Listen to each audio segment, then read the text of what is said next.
let's go ahead and get into the top three corners in the NFL draft. Number one, without question, is Christian Gonzalez out of Oregon. I want to say he had the fastest 40 time at at the NFL Combine, running a 4.38, 41 and a half inch vertical. So he's an insane athlete. The only thing about him, not the only thing, but a couple of things about him is he is a bit timid in zone coverage. You can see him sometimes kind of being a little shy, not wanting to fill the entire zone, maybe pick up his assignment. He's not going to be a lazy player, but you would like to see him more active in zone coverage. 6'1", 197 pounds, hell of an athlete. Some are comparing him to Dominique Rodgers-Cromartie, which is no light name to be compared to. And I can kind of see some of the similarities in his game, but it's hard for me to compare these kids, literally these children coming into the league that are going to sign their first $1 million deal more than likely ever, to be players of that stature. But he does have potential, no question. He is going to be more of your versatile outside corner. Again, size, length, athleticism. You're not going to find much better in this draft other than Christian Gonzalez. His hips, very smooth. He can switch. He can change direction. Be able to really track a receiver. When they're running routes, being able to be in front of them, maneuver his hips, and just really be able to deliver the elite coverage that he's capable of, and what earns him this number one position in the draft. Gets around very easily. Excellent tackler. You're not going to see a lot of missed tackles out of him. But again, when he's in zone, you want to see a little more activity. When he is up on the press and when he's, during the route, he can get a little handsy at times. But I think all corners realistically can get handsy at times. It's just when you do it, the angles of, the receiver's back being to the ref. I mean, there's a lot of things that really go into being an elite corner and playing on the outside, drawing flags. Perfect example, what A.J. Brown did in the Super Bowl, basically faking the catch that Jalen Hurts just threw up into the corner of the end zone, which I think was a great throw. But you see A.J. Brown kind of faking him out, with those route running skills. That's elite. And Christian Gonzalez can do that with his body in certain ways and really just play very, very well. But I would like to see him cut down on the handsiness some. And then knowing that he does like to attack the catch point a little too aggressively, he was better about that in 2022, definitely. So that again did secure him that number one position on this draft board. But yeah, I really like Christian Gonzalez. There's not a lot that, you're going to complain about with his game. 4 interceptions, 6 pass breakups. He did allow 61% completion rate, but again, 4.38, 41 and a half inch vertical, 6'1", basically 200 pounds. You're getting a hell of an athlete in Christian Gonzalez. The number 2 corner, and he fell a lot in my mock draft. Someone's going to pull the trigger on him early because people love an elite edge rusher, elite corner. Elite defensive players are very, very valued in the NFL. And I'd say out. I don't know. I mean, I feel like I'd say outside of quarterback and wide receiver. After that, the most valuable positions, and maybe even just after quarterback, the most valuable positions in the NFL are once you get to the defensive side of the football, especially in the draft. Number 2, Devin Witherspoon out of Illinois, 5'11", 181 pounds. So he is going to be a little lighter. No 40 time, no bench, no vertical. So he didn't provide these at the combine or at pro days, wherever he performed. That information was not available. Some are wanting to say an Asante Samuel comparable. I, again, am not going to super lean into that, especially if I don't know your measurables just yet. I know that's going to come out. We're going to be able to see those numbers. He is going to be more of your man outside corner. He is 22 years old coming into this draft, but he does play fast. He has a really click and close ability, moves in.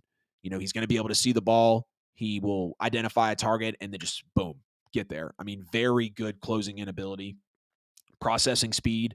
Again, the way he can get to the football, the way he can adjust his body in the air, the ball skills are great. And having that again in 2022, you're going to have to be able to defend those Justin Jeffersons, those Jamar Chases, those Devontae Adams, those Tyreek Hills, and be athletic, be physical, but not too physical, and just play a great position at cornerback. Great tackler, big hitter, but he doesn't have that big hit mentality like I was talking about with the safeties earlier in the show. So he's going to definitely hit on those tackles for you. But again, 5'11", Lord, 5'1", 5'11", 181 pounds. He is going to have a smaller frame. He's going to be pretty thin for a corner, so he's probably going to get pushed around some. You're going to see him maybe get bodied by some of the bigger guys in the NFL. He's going to have to beef up. And we've seen that complaint with some receivers like Devontae Smith. Jamar Chase was kind of viewed as smaller, but those guys are absolutely killing it in the NFL right now. And there is questions also about his top-end speed Is he going to be able to really track someone down? Is he, in the excuse me, a little really like I said, top end speed, seeing someone have a catch down the field, is he going to be able to hawk someone down? Is he going to be able to move edge to edge super efficiently? He is going to be able to click and close in quickly. Again, don't get me wrong about that. But his long term speed is something that people are kind of questioning. Now, he did allow a 35.5% completion rate with 14 pass breakups and 3 interceptions. So definitely nothing to scoff at there. And the number 3 corner in this draft actually ran a faster 40 time than Christian Gonzalez. So I was mistaken there. Deonte Banks out of Maryland, 4.35 40, 23 years old coming in. He is 6 foot, 197 pounds, a 42-inch vertical, and he's going to be an amazing cornerback in the NFL. Coming in at number 3 on my draft board. Very great. Very, very, very, very agile, able to move around well, able to be quicker again with that 4.35 speed. He's a very, very smooth athlete. You're not going to have any complaints about how he looks on tape. Physical, great tackler, and he can also really be a leader. We saw him step up again, Deonte Banks out of Maryland. We saw him step up at times and really be that leader for the defense. You know, leading some of these rallies, just making the big plays. Kind of, it felt like putting the team on his back in certain times. And when you're going to be a top respected corner in the NFL and in this draft, you're going to have to bring some of that prowess with your game. But get into some of the cons about him, you can see at some points in certain plays, he'll just kind of tap out or maybe not pick up his assignment. And again, there's not a perfect prospect, but seeing how he won't necessarily always be in the right coverage or always be in the right assignment or always be in the right spot. So that is something you want to see him brush up on. He does tend to play the receiver's hands more than their body and actually their eyesight and watching the way that the helmet goes. You really do have to understand again when AJ Brown faked out. I can't remember the receiver that it was or the DB in the Super Bowl, but when Jalen Hurts threw that bomb to AJ Brown early in the Super Bowl, absolutely beautiful play. AJ Brown faked with his body and also kind of faked with his hands and then with his head as well. So it was a complete reaction out of AJ Brown. And Deonte Banks is going to be able to need to pick up on those type of things. And of course, I'm not saying he's going to be playing AJ Brown the whole time, but moves like that are going to be throughout the NFL. And then the press technique is also going to be a work in progress too. 43.3% completion rate allowed, 8 pass breakups, and 1 interception. So my top 3 corners in the NFL draft are Christian Gonzalez out of Oregon with a 4.38 40 compared to Dominique Rodgers-Cromartie. You're not going to really have any complaints about him. Number 2 is Devin Witherspoon out of Illinois.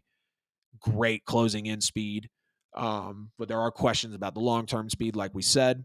And then the number 3 corner, like I just mentioned, is Deonte Banks out of Maryland, running a 4.35, 42-inch vertical, 8 pass breakups this year, 43.3% completion rate. I would not venture to say that the cornerback class is weak.